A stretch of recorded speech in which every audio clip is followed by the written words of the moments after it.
कभी कभी इंसान सब कुछ पाकर भी खाली रह जाता है और कभी एक नर्म सी मुस्कुराहट पूरी जिंदगी बदल देती है। ये कहानी भी कुछ ऐसी ही है। मोहब्बत, एतमाद, जज्बात और एक ऐसी खामोश साजिश की जो आहिस्ता आहिस्ता दिल को जहर कर देती है। मेरा नाम हमजा फारूक है। मैं एक आम सा नौकरी पेशा इंसान हूं। मेरी दुनिया महदूद थी। एक छोटा सा फ्लैट, एक बूढ़ी मां और एक दिल जो किसी सच्ची मोहब्बत की तलाश में था। वालिद के इंतकाल के बाद मां ही मेरी पूरी कायनात बन गई थी। वही मेरी दुआओं का साया थी और वही मेरी कमजोरी। आयशा से मेरी मुलाकात दफ्तर में हुई। वो पहली नजर में कोई गैर मामूली लड़की नहीं लगी, मगर उसकी खामोशी में एक अजीब कशिश थी। वो कम बोलती, आहिस्ता हंसती और नजरें अक्सर झुकाए रखती। जब वो मुस्कुराती तो यूं लगता जैसे शोरजिदा शहर में अचानक बारिश बरस गई हो। हमारी गुफ्तगू आहिस्ता आहिस्ता दोस्ती में बदली और फिर दोस्ती मोहब्बत में। मैंने अपनी जिंदगी में पहली बार खुद को किसी के सामने मुकम्मल महसूस किया। आयशा की बातों में सुकून था, उसके लहजे में नरमी और उसकी आंखों में जैसे किसी ख्वाब की झलक। जब मैंने उम्मी को उसके बारे में बताया तो वो खामोश हो गए। कुछ देर बाद बोले, बेटा, ज्यादा खामोश लोग अक्सर दिल में बहुत कुछ छिपा लेते हैं। मैं मुस्कुरा दिया। मोहब्बत में नसीहतें अक्सर बोझ लगती है। मैंने समझा कि उम्मी का डर बेवजह है। सादा सा निकाह हुआ। कोई बड़ी महफिल नहीं, कोई दिखावा नहीं, बस चंद करीबी लोग और बहुत सी दुआएं। मैंने आयशा को अपने फ्लैट में ले आया, जहां अम्मी पहले ही मेरे साथ रहती थी। शुरू के दिन बहुत खूबसूरत थे। आयशा अम्मी का ख्याल रखती, उनकी दवा वक्त पर देती और उनके साथ खामोशी से बैठ जाती। मैं दिल ही दिल में अल्लाह का शुक्र अदा करता कि उसने मुझे इतनी समझदार और बाअखलाक बीवी दी। मगर वक्त के साथ साथ चीजें बदलने लगे, बहुत आहिस्ता, उस तरह कि इब्तिदा में फर्क महसूस ही न हुआ। अम्मी कभी कभी कहते, हमजा, तुम्हारी बीवी मुझसे अजीब सा बर्ताव करती है।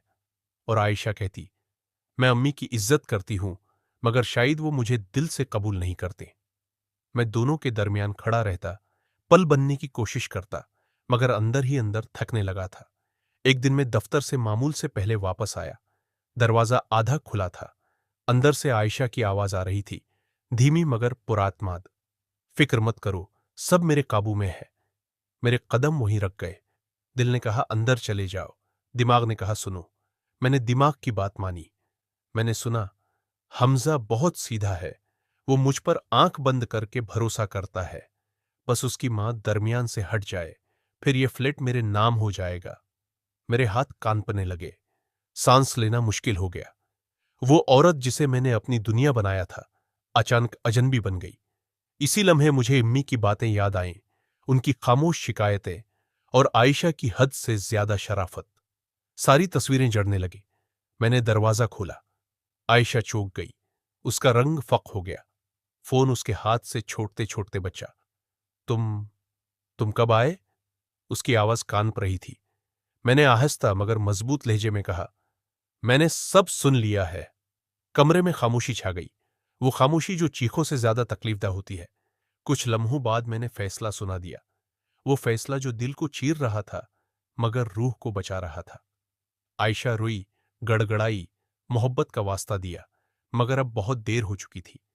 जब वो घर से निकली तो मुझे यूं लगा जैसे घर नहीं, मेरा दिल हल्का हो गया हो।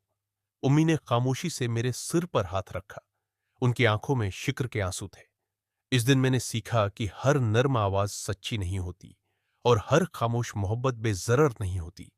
कभी कभी मोहब्बत के नाम पर दिया गया जहर सबसे मीठा लगता है। मगर कहानी यहीं खत्म नहीं होती थी। आयशा के जाने के बाद घर खामोश जरूर था, मगर इस खामोशी में सुकून था। वो घटन नहीं रही जो पहले दिन रात दिल पर बोझ बनी रहती थी। मैं अक्सर रात को जाग कर बैठ जाता, यादों के बोझ तले। कभी उसकी मुस्कुराहट याद आती, कभी उसके लम्स का एहसास और कभी वो झूठे वादे जो उसने मोहब्बत के नाम पर मेरे दिल में बो दिए थे। मोहब्बत का सबसे बड़ा अलमैया यही होता है कि जब वो टूटती है तो सिर्फ हाल नहीं, माजी भी जख्मी हो जाता है। मैं सोचता था, क्या वाकई सब कुछ झूठ था या कहीं ना कहीं वो भी सच्ची थी? एक रात अम्मी मेरे पास आकर बैठ गई। उनके हाथ में तस्बीह थी और आंखों में नमी।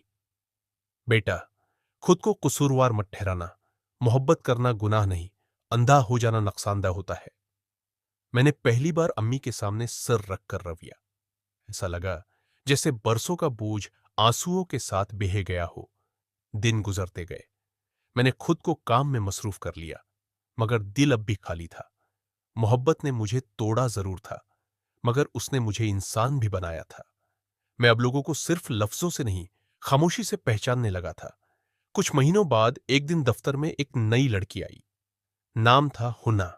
वो आयशा से बिल्कुल मुख्तलिफ थी। बातूनी, जिंदा दिल और आंखों में बुला की सच्चाई। वो मुझसे अक्सर कहती, हमजा, आप बहुत कम बोलते हैं, मगर जब बोलते हैं तो लफ्ज वजन रखते हैं।